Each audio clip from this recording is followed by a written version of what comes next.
Perfect. Perfect.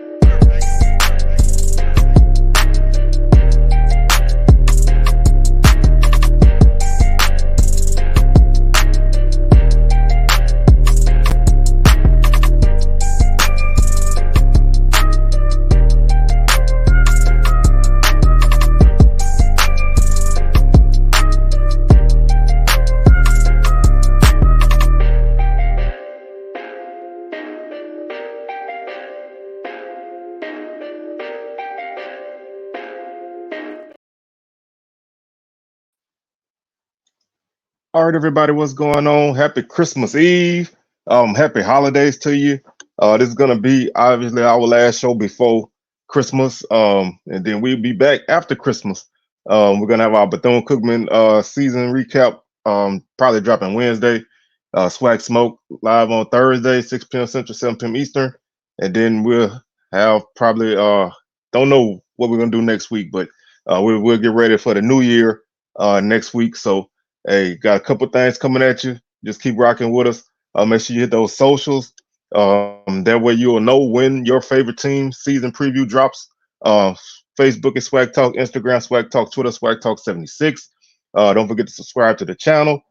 Hit that like button, share and comment, and also hit that join button if you'd like to become a member. We have some great perks. You can check those out on the join tab. We're also gonna be giving away a couple free memberships to the channel around the start of the new year. So make sure y'all keep it locked for that. Um, or you can hit the super thanks to support the show that way with a comment, or you can donate to the show by using the Cash App $ Swag Talk. Anything will be appreciated. So let's go ahead and jump into this, man. We're gonna talk a little bit of SWAC basketball. Conference play starts on January 6th. So there's only a few games left in the regular season or in the non-conference season, excuse me. So there's not a lot of basketball left outside of non-conference play, and we'll get ready for conference play. Um, really shortly. So I decided I wanted to take today and kind of salute uh, two men's players, two women's players that I think are having solid non-conference seasons that are gonna be really strong forces in SWAC play. Not necessarily saying that these players' teams are the top teams in the conference, but um, these players have the potential to be great in conference. We have a couple candidates in this mix who can be all conference player of the year type players, and one to me is already a superstar. So I just wanted to kind of recognize these players, and just kind of give you an idea of what to look out for. I'm sure a lot of people may not really be locked in fully to basketball right now. Non-conference basketball is always kind of tedious. Conference players typically where everything is kind of up for grabs, and attention is bigger there. So let's go ahead and start it off with the player who I think is probably the best player in SWAC women's basketball. I wouldn't even hesitate to say that this player is the best player in SWAC basketball, period. And that's Zaay Green from Pine Bluff. She's coming back off of an injury. She missed last season with a knee injury, so she's back. She's a 6'2" guard from Duncanville, Texas. She transferred to Pine Bluff after the 2021 season from Texas A&M. Just to kind of look at what she did in her time there. She was an all freshman SEC player in 2019. She was freshman of the week twice. Her freshman year, she was the number 2 guard and number 10 player overall by ESPNW Hoop Girls in 2018. And she started in the McDonald's All-American game in 2018 and the Jordan Brand Classic. So this is a player who came with a strong pedigree from high school. She was a 5-star recruit out of high school, so obviously, you can see that the pedigree is there, and she's playing extremely well this season so far. Looking at her averages, right now she averages 35.6 points per game. I mean, I wish 35.6 minutes per game. She's shooting 44% from the field. She's shooting 31% from the 3-point line, 16 of 51 She's 97 to 216 from the field, and she's shooting 53% from the free throw line, 21 to 39. She has 231 points right now, averaging 19.3 points per game. She has 17 offensive rebounds, 73 defensive rebounds, 90 total rebounds. She averages 7.5 rebounds per game, and she has 74 assists on the season, 29 turnovers, 20 steals, and 5 blocks.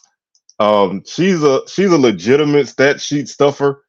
If you look at what she's done in the non-conference, she's a force. I mean, she like I said, coming off of that injury, she doesn't show any signs of a rust. And she's a player who's capable of taking over a game at any point in any aspect of the game. She can rebound, she can distribute, she can score, obviously, and she can defend. So, with a player like that, Pine Bluff's women's basketball team has been really great this season.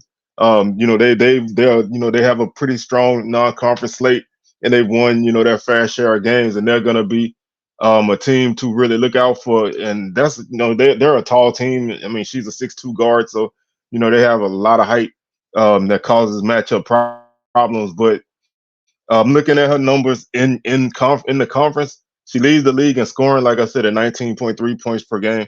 She also is second in the league in rebounding at 7.5 rebounds per game, and she leads the league in assists per game at 6.2. So she's she's like I said, she's definitely stuffing the stat sheet. She also leads the league in assist to turnover ratio. You can't really ask for much more from a player than that. She does everything but sell popcorn and tickets. So, she's capable of doing whatever she needs to and wants to on the court. She's top 10 in steals.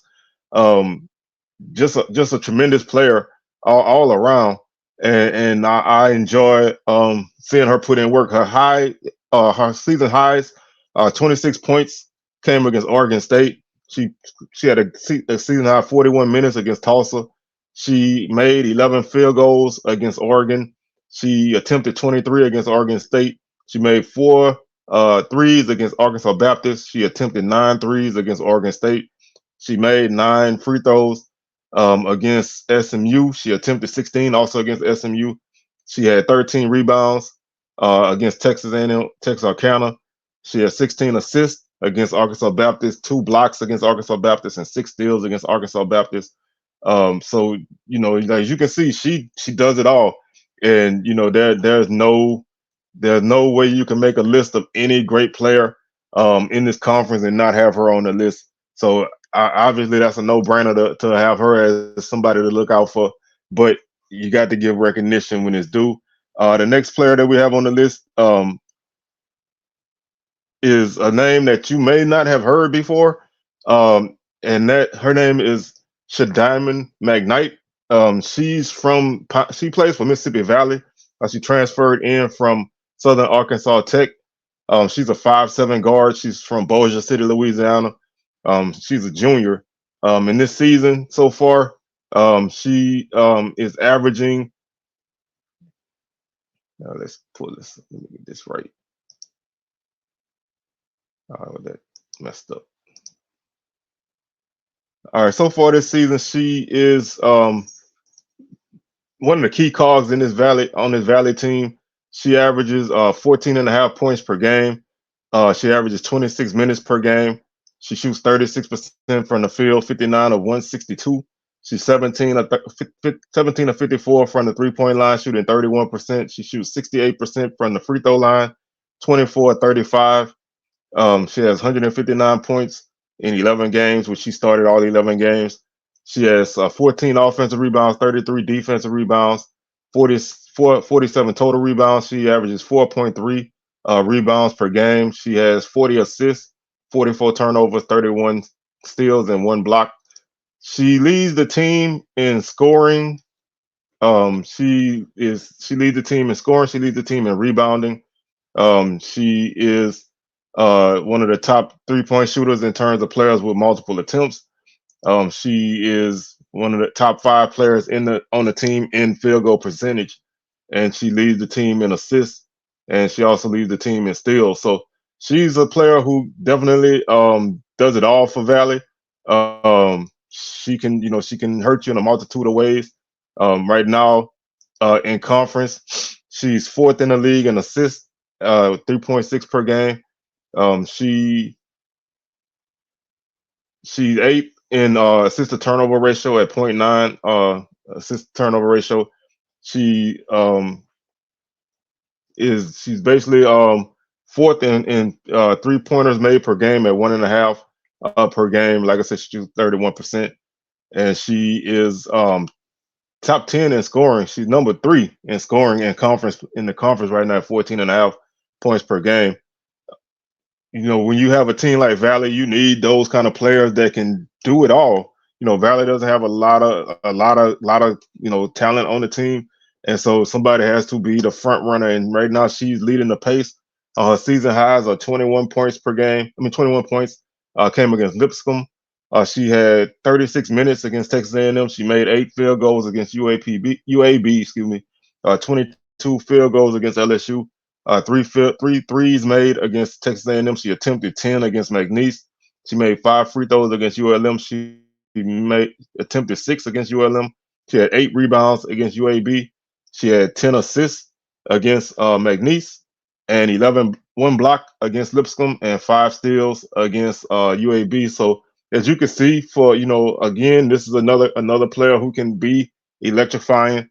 I look forward to seeing her play in conference play. Valley, they played a tough schedule. They're 1-10, so not a lot of success there for the team. But she's been a bright spot on the team so far. So definitely wanted to recognize her for putting in that work. And I think she's gonna be a player who can be a factor in conference play. So definitely wanted to shout her out for that and give her a little bit of attention because, like I said, Valley doesn't really get that kind of attention in any sport. So definitely wanted to kind of salute her for that, and make sure you keep a tab out on Shaddam and McKnight from Valley, because I think she's going to be a key force on this team and in the conference. Moving on to the men's side, we start off with Jackson State, and the name I want to recognize is Ken Evans. Definitely a guy who can do a lot as well. And one of the things you'll notice about a lot of these players that I pick, they're players who can kind of do it all to an extent. They can shoot, they can score, they can defend, they can hit the boards, they can distribute. They can do whatever needs to be done. And Ken Evans is a guy who can definitely put points on the board.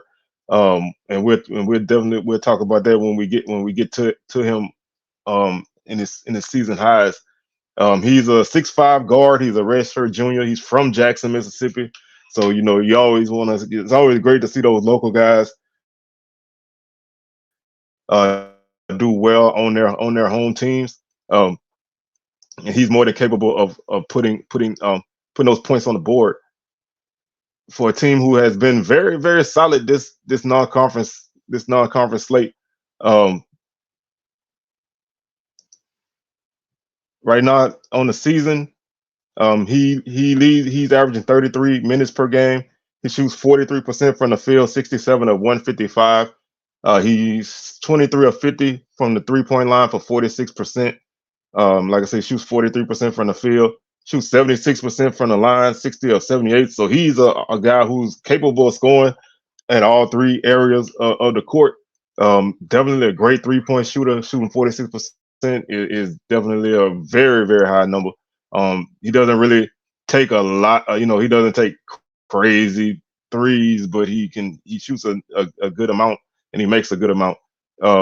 Anytime you shoot 40+% from the 3-point line, you're a shooter. I don't, that there's no other way to put it. He's a guy who can fill it up. He's averaging 18 points per game, 217 total points. He has 12 offensive rebounds, 50 defensive rebounds, giving him 62 total. He averages 5.2 rebounds per game, which is 3rd on the team. He has 29 assists, 16 steals, which leads the team, and 3 blocks. So again, another guy who can do it all. He can score, he can rebound, he can distribute. Um, those are the kind of players I like. I like players who can really spread the ball around. Or if they need to, they can take over when they need to. Right now, he's fourth in the league in scoring. Um, in rebounding, he is top 10 at number 10 in rebounding per game. Field goal shooting, he's another guy who's fourth in field goal percentage. Um, and like I said, he's just a really good shooter. He makes 1.9 threes per game, so he's good for at least two a game. That's a guy that you can count on to knock down those shots. He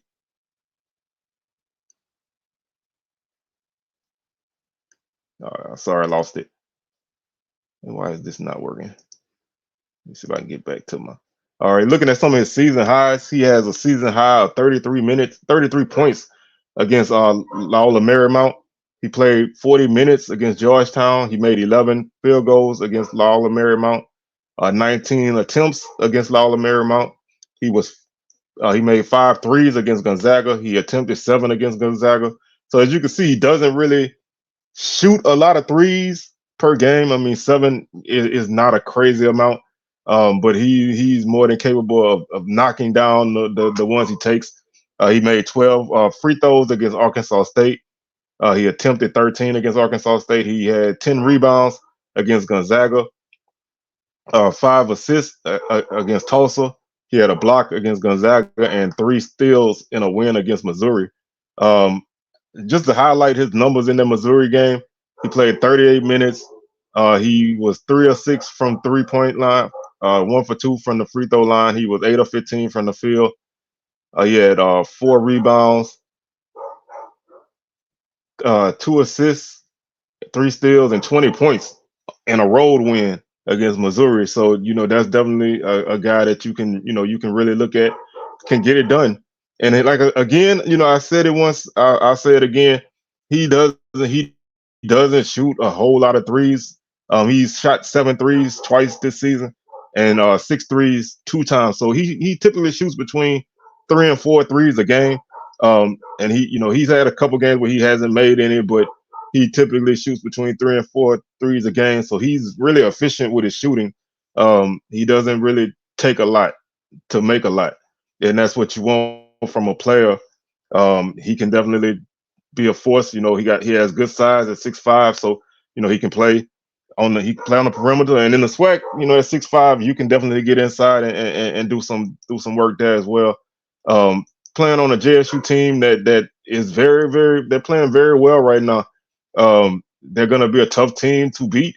Last season they finished third in the conference, so you can expect Coach Williams to have these guys ready to go in conference play.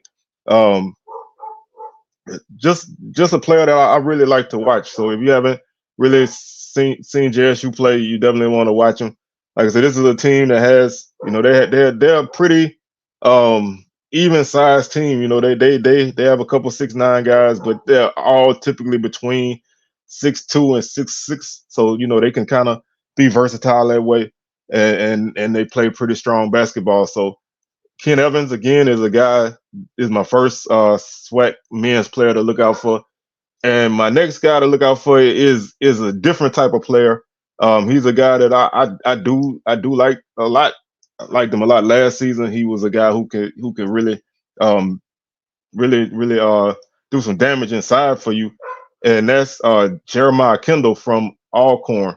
Um, he's a guy who can bang. He's a big body guy. He's 6'7", 215. He can get that. He can get in there and really be physical with you, and he's not scared to do that. He can definitely bang bodies inside and make some things happen. Um, he transferred from Prairie View a couple years ago, but he's an Alcorn guy, and he definitely can make make make life rough for you. Um, he can get in there. He can rebound. He can bang bodies. He can score. Right now he's averaging 23 minutes a game. He's shooting 49% from the field, 72 of 145. He's 0 for 3 from 3. 33 of 49 from the free throw line for 67%. Has 177 points total on the season. He leads the team, averaging 16.1 points per game. He has 26 offensive rebounds, 47 defensive rebounds, giving them 73 total rebounds. He averages 6.6 rebounds per game, which also leads the team. He has 11 assists, and he has what did I lose it? He has 11 assists and 13 steals. 6 blocks also leads the team. So this is more of your inside guy. He's a guy who's gonna bang bodies. Like I said, he's a physical guy. He has really good size. At 6'7", 215. Um, he can really make life rough for you inside. Um, you don't want to play against a guy like that without a good inside presence, because he'll make it tough for you. He's from the Bronx in New York, so New York ballers always have that toughness to him. So you definitely can see why he carries himself the way he does on the court. Looking at his rankings in conference right now, like I said, he's averaging 16 points per game, which is seventh in the league right now. He averages He's second in the league in rebounding at 6.6 per game. He's a second in the league in field goal percentage at 49%. He has six blocks, which puts him at 13 in the league. And he, like I said, that's just a guy that can get in there and take care of business inside, and that's what you want from your big guy. You want to, you want him to get in there and bang around and make things happen. He has a season high 28 points that came at Arkansas State. Played 31 minutes at UAB. Made 11 field goals against Arkansas State. 18 field goal attempts at Northern Iowa. He only took 1 3 against UNI. That's his season high. He only attempted 3 on the season. Made 7 free throws against Virginia Commonwealth. 11 free throw attempts at Arkansas State. Had 14 rebounds against Arkansas State. Um, so definitely put in work there. 2 assists at Northern Iowa. 2 blocks at UAB and 4 steals against UAB.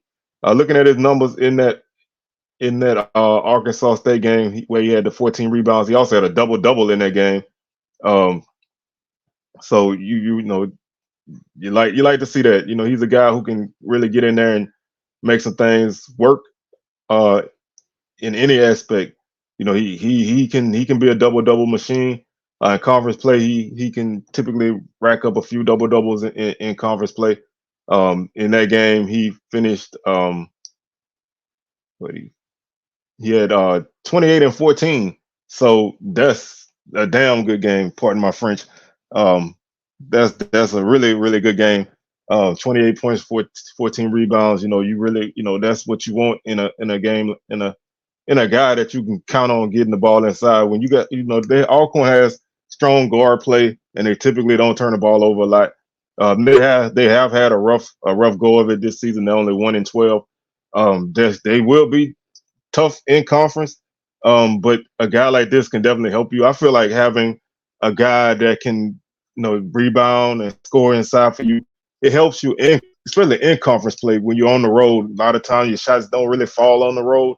So, you need that guy that you can go inside to and get those tough points, get those important rebounds, block a shot or two, and just kind of settle your team down, until your guards get going. So I look for him to really be a bigger factor once conference play gets started. Like I said, they haven't really, they played a tough schedule, like most teams, and they haven't really pulled out anything. So I look for them to, really get it going, and he's gonna be one of the guys that can help that happen. So he was definitely an impactful player last season, and he will be again this year. So again, Jeremiah Kendall is my second men's player to watch.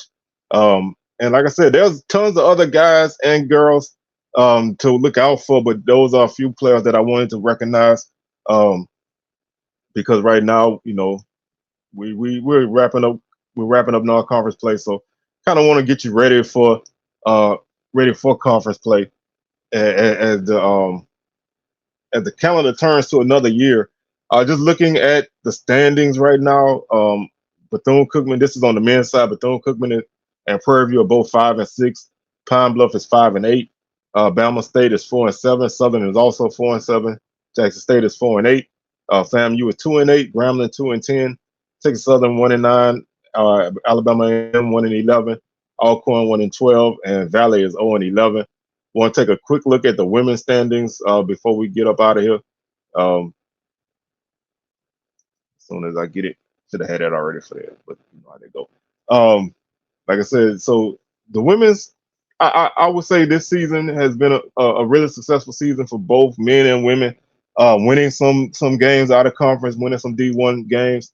Bethune-Cookman leads the women right now at 8-4. Jackson State is 5-5. Grambling is 5-5. Alabama A&M is 5-6. Pine Bluff is 4-8. Prairie View is 3-6. Alcorn 2-6. Southern 2-9. FAMU is 1-9. Texas Southern is 1-9. Valley 1-10, and Alabama State is 0-10. So we like I said, we'll be getting some of these records better as the time goes on. Want to take a quick look at the first weekend of conference play. Just remember, in case you're not aware, which no, I don't think most people aren't aware. In SWAC basketball, we play men and women's games on the same day. We play double headers, and you have a travel partner, and you rotate opponents. So looking at Saturday's games, January 6th, which opens conference play. Alcorn is at Jackson State. FAMU is at Bethune-Cookman. Prairie View is at Grambling. Texas Southern is at Southern, and Alabama A&M is at Pine Bluff. Bama State is at Valley.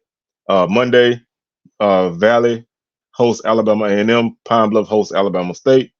Texas Southern goes to Grambling, and Prairie View goes to Southern. So those are the first weekend games for conference play as we get ready to continue this thing and move forward. So with that being said, man, I'm your tour guide around the SWAC Sewell signing out, and I'll catch y'all on the rebound. Y'all have a Merry Christmas.